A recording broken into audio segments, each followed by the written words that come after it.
I give a fuck? Why do I give a fuck? Why do I try so hard?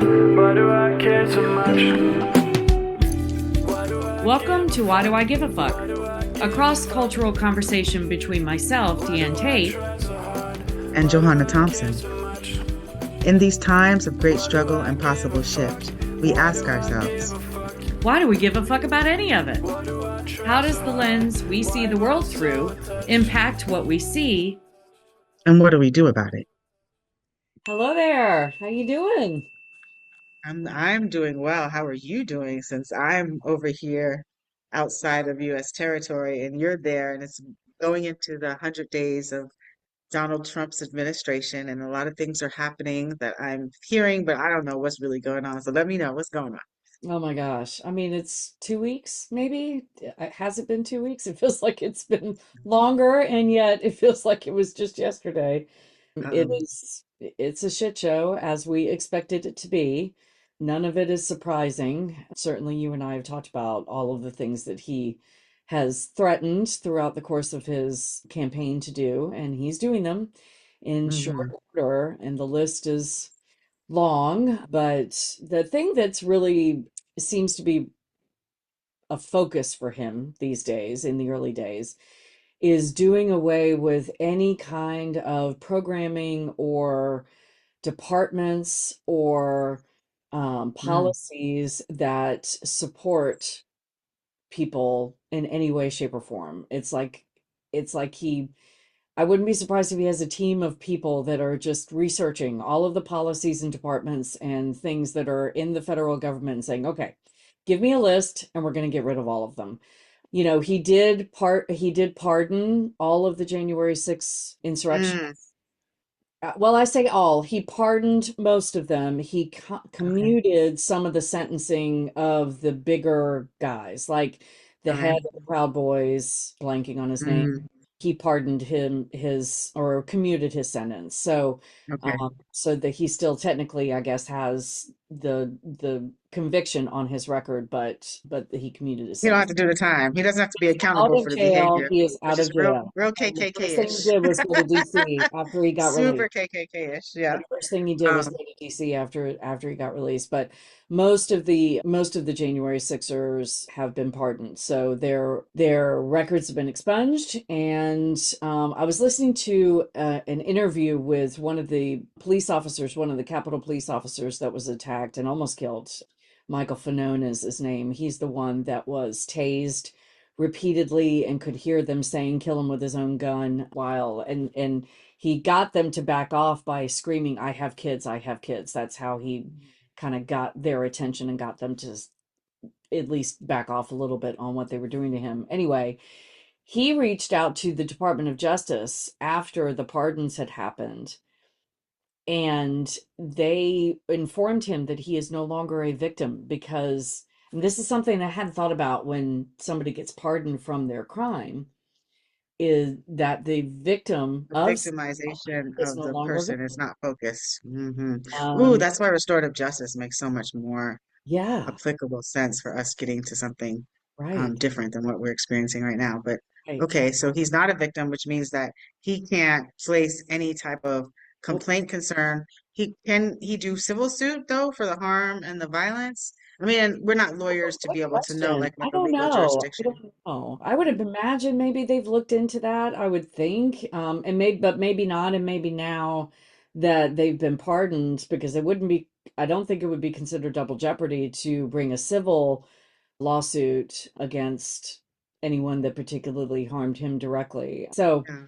that might be something they pursue because these folks did get convicted. So it may be that they didn't pursue civil because they got the criminal conviction. But I Yep. hadn't really thought about that before, that when the pardon happens, not only is the offender, Yeah. no longer have the record, which Mm. usually I'm happy about. It's like, it's so bizarre. It's like, that's one of the things that I find is happening in my own brain, is that it feels like that show Stranger Things, when they're in the upside down, it feels like that's what we're in because Upside down. Ooh, being in the upside down Reading under the the Trump Upside Down. administration. That's in Yeah, that. man. If you've ever seen that show, but It would be- yeah. but when it's almost not almost, it's an alternate universe to what's Okay. happening on the right side up. They never call it that, Gotcha. but when you're in the other dimension, they call it the Yeah. Upside Down because everything feels upside down, and Upside that's down. what it feels like now. And so things Hmm. like that, like I'm usually in favor of pardons because I don't believe in the carceral system and think everybody should be expunged on some level. But to give pardons to people I don't feel really, if I was to support the carceral system at all, would want them to stay in, and how that impacts the victim. And so I hadn't thought about that before, but now we're thinking about these things because they're coming into play. So Yeah, victimization is shifting. I want to run it back though before yeah. thinking about that. Hearing you communicate that this is like Trump, what Trump is doing. I also want to offer in the thought process and suggestion that this is Project 2025, that he Mhm. really is, helping to execute. Mhm. So these plans were already in place to like reestablish white supremacy in the way that we experience it in the US. Yeah. And now Trump gets to be like the face and the executioner Mhm. of all of these policies that Mhm. they had already been having a strategy and a plan to Right. place. So Right. he's just a pawn in the playing. And the reason why I think that that's really important to bring up is because we don't want to get into the trap of just focusing it on being about Trump, because that's what we saw during the electoral He's process. And it's taking not credit about for Trump. it. He's He's taking taking credit credit for it. for it, He's not and that's calling what it he's going to Project do. 2025, but He's you're right. That's what it is. He's a Yeah. charismatic leader. We know that in the United States, that is actually what people get excited about, somebody who has the personality to lead them and provide ideas and Right. all of the propaganda that humans, not just in the United States, but get pulled into. Mm-hmm. And so I don't want folks to lose sight of Project 2025 plan and Right. with the face of Donald Trump being this chaotic leader that we don't know what we're going to get, because we do know what we're going to get if we actually are looking at the plan that was laid out. So Yeah. for folks to not be confused about that. But what else is going on? So we know that he's firing folks from federal government. He's executing what Project 2025 did. They're going to shut it down. They're going to eliminate all of these GS titles within the departments. Well, he's doing away with some entire departments. This morning, the conversation is about him wanting to dismantle the USAID. So that is Wow. apparently the next department on the chopping block. As soon as you say that, I'm thinking about the United States war with China. So I want to say war. I don't want to use that language. So let me run that back to Okay. competition with Yeah. China, Mm-hmm. because we're not at war. Right. The competition with China and what that's going to look like, because China has been really masterful in coming in, so providing soft power and support and infrastructure with like this kind of debt relationship with Mm-hmm. countries. That's one of the things. China is very present here in Jamaica. And so what is that going to look like for US positioning? It's going to really place us in a position of aggression, like really strong, heavy aggression, because we are not promulgating all of the relationships that we need to across the globe to Mm-hmm. make sure that we have friends and less enemies, which is a really interesting Yeah. position to take on a global scale. And then to put place tariffs. You were telling me something about tariffs are also what go on with that. As of yesterday, the tariffs against Mexico and Canada and China, I think, is also in that mix. But I've been hearing more about Mexico and China. I mean, Mexico and Canada, maybe because of the Okay. proximity to our borders. So those went into effect yesterday, officially. But then today, apparently, Trump had a very, as he described it, a very lovely conversation with somebody in the Mexican government. And so he's decided to put a stay on the tariffs against Mexico for 30 Mm, days while they negotiate. okay. So I'm sure that just means somebody's kissing his ass. And Absolutely. yeah, 100%. and trying to get, get him to not lower the boom. I haven't heard anything from Canada, so I'm assuming that they are going to hold their ground. But yeah, the markets are, of course, are reacting, and there's a lot of chatter about the fact that he makes it sound like this is all about, well, these countries owe us money, and Mm, there have been all these years that we've had deficits from them because we don't get them to pay us. So these mm, tariffs are going to be a way of fixing that. So he makes it sound like it's going to be all this flood of money coming into the US that should have been there all along and hasn't been because nobody was, enforcing. collecting. Right. Yeah. But it really, I mean, it's astounding to think about how it's going to impact just the regular, Mm, degular folks throughout the United States, and in terms of the cost of everything going up. And, and that coupled with the immigration issues, mass deportations have already started. ICE rating. has been raiding in a lot of different places. They've been going to churches, they've been going to schools. Mm, About an ICE raid in Chicago where ICE came to, supposedly ICE, this is the weird part. They came to a school in an elementary, no, a high school in Chicago, and demanded to be let in, and the principal and the school heads refused them entry because they didn't have of a warrant. course. Supposed to have a warrant, and they didn't. And then later And you on, should not be doing this business. To cut you off, I did. no, please cut me off. You should not be doing this business on educational, No, you know, property, no, school grounds, and with young people. with Like, children. No. because then you can't, how do you create an educational environment that allows young people to feel safe going to schools? And then there's going to be tons of people who don't want to send their young people to Right, schools with the right. threat of Or ICE coming and raiding and ripping families apart yeah, and we've while already they're heard at reports of educational children institutions. going, children being left at school because their parents have been scooped Hmm. up, and so Mm. children were And then placed into the system. And then we know when young people get put into the foster or dependency care system in the where they United go States, home they're and there's completely nobody lost, there, or and they the children are on absolutely. their own. Yeah, that's been happening. But it was interesting for the particular raid that happened in Chicago. The Some of the news folks, reached out to ICE to try to, get a comment or whatever. And ICE was saying it wasn't us. It wasn't us. Hmm. So there's this So whole that means people are being imposters going into well, schools. Is that what the either implication of that? ICE is just not, they're just lying because they want to and feel like they can, or there are vigilante, folks out there that are dressing up as ICE, which I think I'm pretty sure I've heard reports of people doing that, where citizens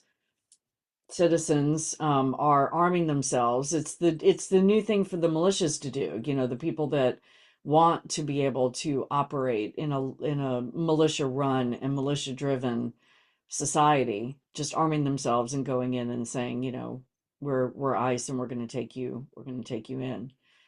So but The that, impact of this, and like, if we're talking about like US culture, the fabric of like the family mhm, and historical tactics of really creating like chaos to be able to implement systems of control, this mhm, is like a blueprint yeah, for that. Because for people who don't, people outside of the United States will understand this because folks have tried to come and visit the United States. So, like, mhm, the the implications of the impact on that, on like the collective community structure, is really very, very strong because families being ripped apart causes all kinds of chaos. We see families being ripped apart within our systems, with as far as the criminal legal system goes, right, and the impact of that.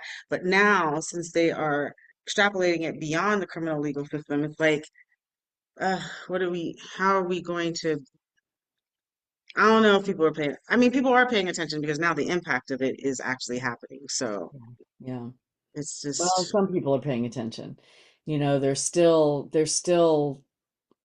obliviousness abundant. Some of that is shutdown, this shock and awe.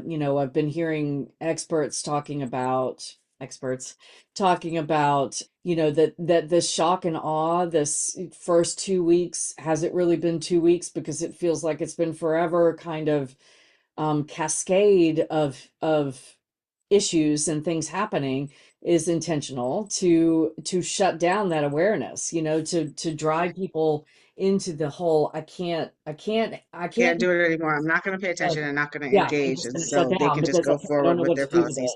Yeah. Mm, So hmm.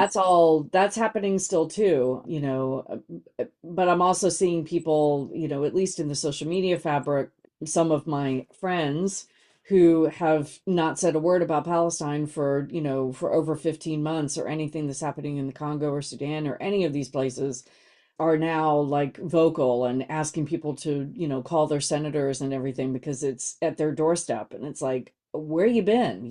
We've Hmm. been screaming at the top of our lungs that this was all coming. And, I guess better late than never. I suppose shaming people is not helpful, but Never. it's That's never frustrating. helpful. But it's frustrating, to all of a sudden have people going, oh my goodness. And it's like, it's been, oh my goodness, for quite some time. So, The delayed response of all marginalized people, yeah. watching people go, oh my goodness, Oh my goodness. it's a real thing. The white people are Um, going, oh my goodness. Yeah, yeah, Of course, yeah, 100%. Well, I mean, I think that people also who mistakenly decided for this administration are yeah. recognizing the impacts to their extended families or relationships, or if there's somebody at a school who sees that folks are trying to like bombard their way in to do ICE raids, it's a different impact. I remember, I don't know, we spoke about this a little bit, but there was a woman that I met when I was in Kingston who worked for the federal government in the medical department. And I remember she was so adamant and excited about like this transition in the administration. And I was like, aren't you worried about your job? Yeah. Like, are you paying attention to exactly what they said they were going to do? And I didn't get her contact information, but I know people who know her, but I would love to have a conversation with that person right now to see how she feels about the threat of the loss of her entire department being Well, completely shut down. last Yeah, week he paused EBT and WIC. He stopped. really. Yeah, shut those down. I don't know if they got reinstated because I don't I Yeah. think there were some lawsuits that were coming or something, but He said I think that that was something that you can't do. That would cause major chaos the because then you would videos that have were popping up. so many people without food. You can't do Yeah. that in the The United States. videos You that were cannot do popping that. It's up not gonna. of white Mm-mm. people, Trump supporters who were now crying because they couldn't get access to their Their food. EBT or That's their what made me access to think of when anything. you were saying that. It's like this shit is going to impact you.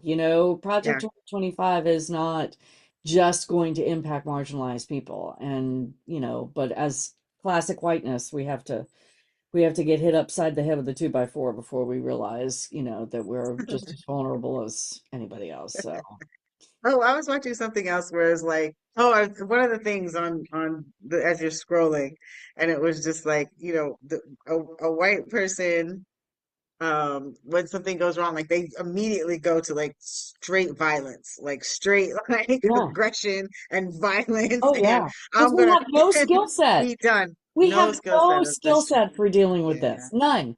When people start to take away our access and rights, we don't know how to handle it. We are clueless. There are no tools in our toolbox for dealing with this. yeah.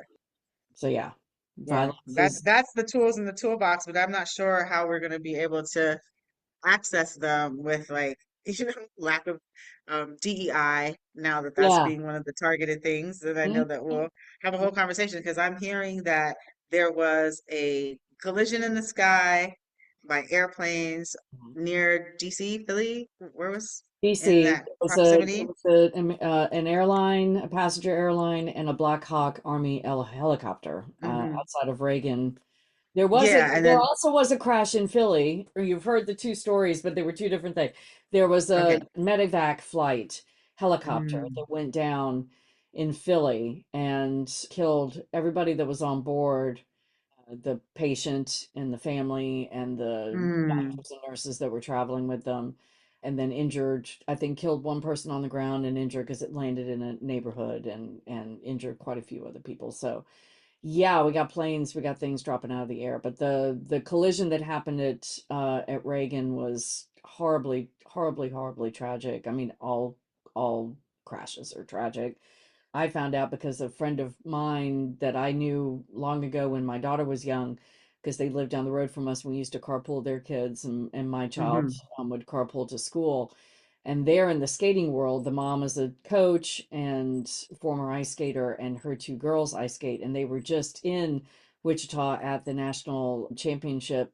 And there were quite a few, I don't know what the number is, of these young skaters, their parents and their coaches that were on the airline. They were returning home from this nationals training. So yeah, it was either a training or a competition. So it's never, Yeah. yeah, yeah, I mean, and that's the thing, like, right, the impact of life just happening, and then like the impact of policies that are causing life to just do what life is doing, and then how leadership is dealing with that is some of the things that I'm having like a concern and curiosity about, because, and I want to talk further about this, but when we are looking at a tragedy that happens to that leadership that should come in and then using that as a platform to continue to dog whistle and marginalize yeah, communities, pulling in and targeting DEI, which has actually been really expansive in both our educational and our professional settings, and just helping us to actually have higher, like get to places of more expanded evolution, mm, because we have a larger collective of inclusive minds and thoughts to be generated. It is it's to be expected with the Trump administration, right? That we're moving right. back into a very limited and narrow focus, purposeful intention on Hegemonic, how to, yeah, yeah, hegemonic, based in white supremacy that we're heading back into, right? Because there's this fear of the fact that white supremacy has been targeted as being harmful, as it should have been, and then what the backlash to that targeting has been. So yeah. here we are. I think you're referring to the when Trump had because typically the president, when a tragedy happens like this, the president Yes. would go to the site of the tragedy and try to console some of the family members of those lost. And he was asked at a press conference whether or not he was going to go to the site. And his response was, "What, you mean the ocean? You want me to go swimming? That's a stupid question." And then his reference to the fact that there was a DEI, that DEI was to be blamed for the Hmm. crash. And I think what he meant was he was referring to the air traffic controllers, possibly, or maybe he was referring to the pilots. We're still, the information is still, the investigation is still in its early stages, and I haven't heard any definitive answers as to why the crash happened. I've heard of some different issues with the Black Hawk and with those kinds of things, but yeah, so he's taking DEI and he's using that as a conflated reason that anybody is incompetent in their job. And Hmm. yet Hegseth just got confirmed as Secretary of Defense with absolutely no credentials or any kind of skill set to run that size of a Hmm. department. And maybe he'll collapse it, which I wouldn't be mad at. But Hmm. it's so interesting how that disconnect that we've talked about before, about how you're doing the thing that you're accusing other people of doing, and Hmm. yet, be oblivious to Yeah. that. So, There's this interesting opportunity to juxtapose DEI with paternalism that exists mm, in white supremacy, right? So, you know yeah. what I mean? So, yeah, we should definitely talk about that, because Yeah. it really is kind of the same utilization of making sure that those who are around you are being the producers of the work and the outcomes. Hmm. But it's a similar concept that is accepted within white communities, right? Paternalism, your son runs your son or daughter runs the company that you built, whatever the case may be, Oh, and their nepotism. friends from You talk about schools. nepotism or Nepotism. oh, Well, more nepotism. Yeah, yeah, that's yeah. probably the more appropriate. And the paternalistic component of the entire Trump administration, though, Oh, yeah. right? Like Yeah. saying that we're returning back to this time when father knows best. And that Right. is the paternalistic component of like Right. how we're setting up our structures and living and holding our lives. And so Yeah. that, and then the nepotism being the stronger word for what happens in comparison to DEI. So that's what we need to be Right. having a Yeah, conversation when about. people So get thank put you for into course positions correcting that that. they have absolutely no skill set for, only No because skill they set know for just because something, based or on they, relationship. I mean, Hegseth is now running the Yeah, largest department in our government. I'm not yeah. saying I agree with it being the largest department, but it is. And his skill set is he was in the military for a hot minute, and and he was a Fox News anchor. And Hmm. those were his skill sets. So yeah. But Well, this gives us the opportunity to look at to determine how people, the reality of how people decide who is going to be working alongside them, right? well, In whatever project. yeah, and Because we could look back at the history of the people that we elect to office, at the state, federal, Mhm, and local level. How are some of these people even in the Senate that they would be able to confirm Hegseth, mhm, so it's not just the people that he's nominating and appointing. It's also the people that we elect because they are incompetent. So many of them are incompetent to be in that position of power, and yet they get there anyway, mhm. and they stay there. Yeah. And I'm trying to that, and that's what I was thinking about, like federal employees. It's hard to like get rid of them because of the systems that we have existing. So like how this is happening and the way that it's happening is really peculiar to me. It really speaks into the rules will always be positioned with those in power to Yes. change as Yes. those in power will them to. Yes. And that is why we need to look at what power balancing and or shifting looks like Yes. today, Yes. because we are definitely seeing what the impacts, and that's going to be continuous Hmm. as they roll out. So Lots I to want to talk have a deeper about. dive. I definitely want to have this conversation about what the dog whistle of DEI, and then also Yeah. every opportunity that this platform uses to like dog whistle and marginalize and separate folks, taking the T and the Q out of the LGBTQ Yes. um, That happened. acronym. Yeah. That like It basically isn't it erasing trans and non-binary and queer folks, just erasing just their ability, you? firing Yeah. all active military that are serving openly trans. They're all gone. That happened the end of last week. He fired all of them, so they got kicked And out of. there are U.S. citizens that have these community of peoples as their family members, as their, you know what I'm saying? Like Yes. as their community members. And then where is the support network for those people, Right. right? Where is the burden of responsibility and accountability for human humanity going to, who's Right. going to take up those torches if people don't have to do it do it themselves within their own communities? Right. I'm at a loss for words because the impact is so large, and it almost feels like you're swimming in like an abyss of ridiculous chaos that you don't even know where to begin Like to a big start working. whirlpool. It's like a big Yeah, ma'am. whirlpool, and it feels like it's Uh, just pulling, all of us yeah. into it. Yeah. And then just trying to stay away from the impacts of that is really going to be the challenge, or figure out ways to be able to cope through it in a healthy way is really going to be what's important for us to do. So Yeah. giving a fuck is part of that. We need to keep giving a fuck. That's for sure. Yeah. Why do I give a fuck? Why do Thanks for I joining give a us. fuck? Until next time, Why as you do I move try throughout so your day, hard? Why am I continue to so ask yourself, attached? Why do I give a Why fuck? Do I Give a Why Fuck do is I produced give in a fuck? collaboration with Johanna and Why do Diane. I Music try so by hard? Norwegian Why do musician I care so Water. much? See you next time. Why do I